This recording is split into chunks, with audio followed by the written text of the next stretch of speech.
안녕하십니까. 자작거리 알레고리적 상상력 오늘 18번째 다만 널 사랑하고 있어입니다. 다만 널 사랑하고 있어는 2007년 신조 다케이코 감독의 작품인데요. 이치가와 타쿠지의 소설이 원작입니다.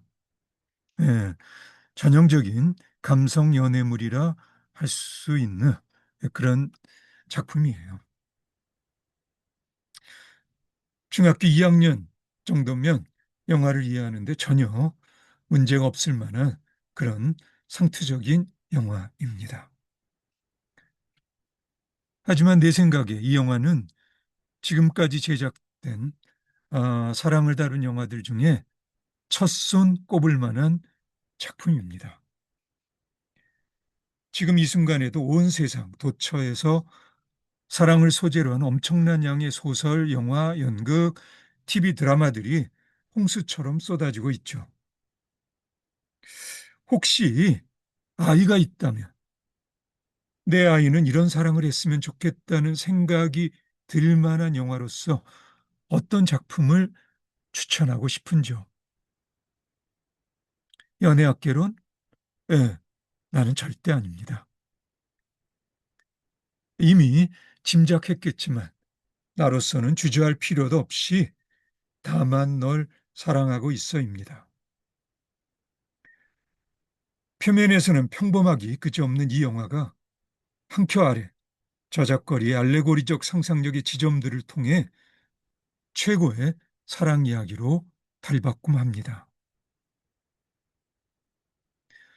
동경의 한 대학, 불문학을 전공하는 대학 1학년 여학생 시즈루는 영문학을 전공하는 같은 학번 남학생 마코토를 좋아합니다. 하지만 마코토는 같은 학과 미유키란 학생을 좋아하죠. 시즈루는 누가 봐도 아직 초등학생 정도로밖에 안 보이는 외모인데 미유키는 한마디로 늘씬한 여학생입니다. 시즈루의 성장이 더딘 이유는 성장하면 죽는 유전병 때문입니다. 시즈루는 성장을 억압해야만 살아남을 수 있죠. 그래서 식사도 비스킷 정도만 먹습니다. 시즈루의 어머니는 이 병으로 벌써 돌아가셨고요. 시즈루의 하나뿐인 남동생도 곧 이 병으로 죽게 됩니다. 그렇게 남동생이 죽자 시즈루는 집을 나와 마코토의 집에 살면서 마코토에게서 사진을 배웁니다. 마코토의 집에 살면서 마코토에게서 사진을 배웁니다. 한참 어린 누이 동생 같은 시즈루에게 마코토는 오빠 같은 보살핌을 주는데요. 하지만 마코토에 대한 시즈루의 사랑은 계속 깊어만 가죠. 어느 날 시즈루는 공모전에 보낼 사진을 찍겠다며 자기와 입맞춤하는 척만 해달라고 마코토에게 부탁합니다. 그리고 이 한 번의 입맞춤을 끝으로 시즈루는 마코토의 곁을 떠납니다. 시즈루가 사라지고 나서야 마코토는 자기가 어느새 시즈루를 사랑하고 있었다는 것을 깨닫게 됩니다. 세월이 흘러서 2년 후 미국에서 시즈루가 마코토에게 사진전 초청장을 보냅니다. 기대에 벅찬 마코토가 미국에 도착했을 때는 이미 시즈루가 세상을 떠난 후였어요. 시즈루의 사진전은 유작정이었던 겁니다. 전시회장에서 마코토는 2년 전 두 사람의 입맞춤 사진을 보게 됩니다. 누구라도 눈치챌 수밖에 없이 사랑으로 가득 찬 입맞춤 사진 앞에 선 마코토의 눈물과 함께 영화는 끝나게 됩니다. 자, 이 정도로 간단하게 요약한 줄거리만 갖고도 이 영화의 상투성을 짐작하기가 전혀 어렵지가 않죠. 죽을 병과 순수한 사랑의 결합은 앞으로도 끊임없이 우려먹게 될 멜로물의 공식이니까 말이죠. 그러나 관객이 한 켜 아래 여백에서 여운을 경험할 수 있다면 감동의 차원이 달라집니다. 줄거리 요약본만으로도 시즈루의 사진전에서 마코토가 입맞춤 사진을 보는 것이 이 영화의 클라이맥스라는 것은 분명합니다. 하지만 그것은 표면상의 이야기고요. 한 켜 아래에서의 결정적인 지점은 입맞춤 바로 다음 사진입니다. 이 사진은 말 그대로 여백에 걸려 있는 사진인데요. 안 보려야 안 볼 수 없는 사진인데도 많은 관객들은 이 사진을 기억하지 못하고 그대로 흘려보냅니다. 혹시 이 영화를 보신 분은 그 사진이 기억나시는지요? 자, 이 영화를 흘려보내는 이유는 이미 관객은 입맞춤 사진을 기대하고 있었고요. 그리고 바라던 대로 그 기대가 충족되었기 때문이죠. 하지만 영화를 만든 사람의 진심은 관객이 능동적으로 다음 장면의 여백을 스스로 채워주기를 기대하고 있었을 겁니다. 이런 능동성에서 비롯된 소통의 즐거움이야말로 영화를 보는 커다란 기쁨입니다. 입맞춤 다음 사진은 환하게 웃고 있는 시즈루의 독사진입니다. 그리고 이 사진은 정면으로 관객을 마주 보고 있습니다. 그 전 사진이 관객의 눈물샘을 건드리는 사진이라면 이 사진은 관객의 지혜를 깨우는 사진입니다. 전 사진은 관객의 눈물샘 뿐만 아니라 마코토의 눈물샘도 건드리는 사진이었죠. 예. 하지만 환하게 웃고 있는 시즈루의 독사진은요, 관객의 지혜를 깨우는 사진입니다. 이 사진에서 관객은 사랑의 본질이 소유가 아니라 성장이라는 진리를 구하게 되죠. 시즈루가 성장하면 죽는 병이라는 설정은 우연한 것이 아닙니다. 시즈루가 마코토를 만나기 전까지 시즈루의 삶은 오로지 살아남기 위한 것이었죠. 시즈루가 마코토를 사랑하게 되면서 사랑의 힘은 시즈루와 하여금 살아남음보다는 살아있음을 택하게 합니다. 이제 성장을 억압하던 시즈루는 마음껏 성장하게 됩니다. 영화 속에서는 시즈루의 성장이 시즈루가 음식을 마음대로 먹는 것으로 표현됩니다. 표면상 이유는 자기도 많이 먹고 더 자라서 마코토가 자기를 사랑하지 않음을 후회할 만큼 멋진 여인의 몸을 갖겠다는 것이었지만 하지만 이것은 표면상의 이유일 뿐입니다. 한 큐 아래에서의 의미는 시즈루 내면의 성장이죠. 마코토가 미유키와 데이트하고 돌아온 날 시즈루의 아직 전이었던 어금니가 빠집니다. 시즈루가 성장하고 있다는 이런 소식은 또 한편 죽음의 소식이기도 하죠. 시즈루는 마코토를 떠나야 할 때가 되었음을 깨닫고 입맞춤 사진을 부탁한 겁니다. 사진을 찍기 전 마코토는 시즈루의 키가 커진 것을 알아챕니다.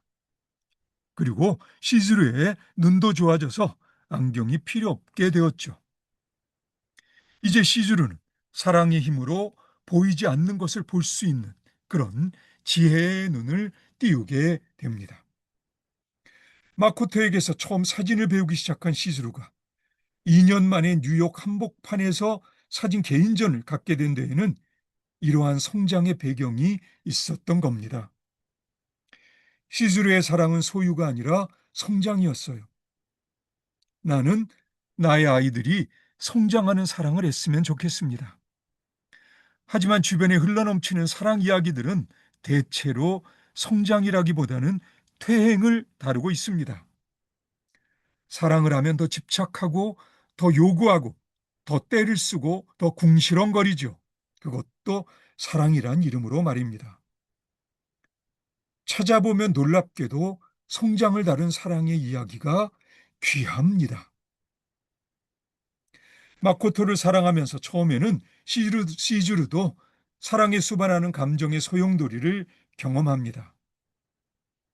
이 영화에서 시즈루의 변화를 암시하는 결정적인 연기적 지점은 동생의 장례식이 끝난 후 가방을 꾸려 시즈루가 집을 나오는 장면입니다. 부인과 아들을 잃고 이제 집에서 홀로 남겨진 아버지뿐인데요.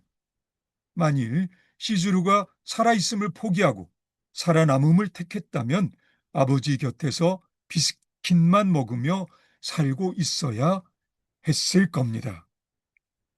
시즈루는 마코토의 곁에도 머물지 않죠. 전시회장에 걸린 시즈루의 사진들은 살아남음이 아니라 살아있음을 택한 시즈루의 눈에 비친 눈부신 생명의 세상입니다. 그 결실의 원동력이 바로 사랑이었습니다. 그래서 시즈루가 관객을 마주하고 환하게 웃고 있던 전시회장의 마지막 사진이 그토록 귀한 겁니다. 마코토에게 사진을 배우며 시즈루는 엄청난 양의 마코토 사진을 찍습니다.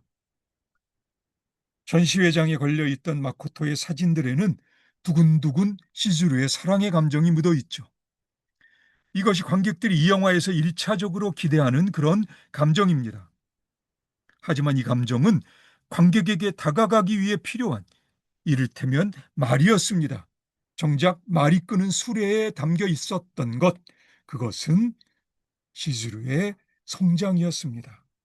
그래서 이 영화의 마지막 장면은 시즈루로 인해 마코토도 성장하고 있음을 암시하는 마코토의 웃음입니다. 시즈루를 연기한 미야자키 아오이나 마코토를 연기한 다마키 히로시나 모두 고맙게도 자신의 역할을 충실히 잘 이해하고 있었습니다. 그리고 어디에선가 파랑새가 날아와 머물면서 영화가 끝나죠. 그러니까 마코토도 사랑의 힘으로 성장할 수 있었던 겁니다. 자, 사랑에 대한 나의 관념은 실제 내 주변에 살고 있던 사람들에게서 비롯되었다기보다는 사랑을 다룬 이야기들에서 비롯된 것 같습니다. 실제 사람들에게서 비롯되었다기보다는요. 그 이야기들은 나로 하여금 사랑에 대한 부질없는 기대를 하게 만들었어요. 그리고 그 기대로 말미암아 내가 나를 사랑해 준 사람에게 상당한 심적 부담과 고통을 주었음에 돌이켜보면 틀림이 없습니다. 이제 나는 사랑은 누가 채워주는 것이 아니라 스스로 성장하는 계기를 만들어주는 것이란 생각을 합니다. 지금 내가 알고 있는 것은 내가 젊었을 때 알았더라면 얼마나 좋았을까요? 그래서 좋은 사랑의 이야기가 필요합니다. 다만 널 사랑하고 있어에서 연기자 미야자키 아오이는 성장을 억압해 아직 전의를 갖고 있는 시즈루 역을 일단 외형적으로 설득력 있게 연기합니다. 뿐만 아니라 그녀의 연기에는 세상에 진리를 건네고 있는 설레임이 있습니다. 자, 한마디로 연기자 미야자키 아오이는 다만 널 사랑하고 있어에서 시즈루 역을 연기함으로써 적어도 사랑에 관한 한 지금까지 세상에 존재하는 가장 멋진 이야기를 이제 사랑을 시작할 젊은 세대에 건네는 최전방 전위의 역할을 타인의 귀감이 될 만큼 성공적으로 수행합니다. 예, 적어도 사랑 이야기에 관한 한 다만 널 사랑하고 있어는 세상이 저작거리에 존재하는 최고의 알레고리적 상상력의 결실입니다. 예, 나는 그렇게 생각합니다. 이 영화를 보신 그런 분이 있으시면 어떻게 생각하시는지요? 자, 오늘은 여기까지 하겠습니다. 오늘도 수고 많으셨고요. 그럼 다음에 다시 봅시다.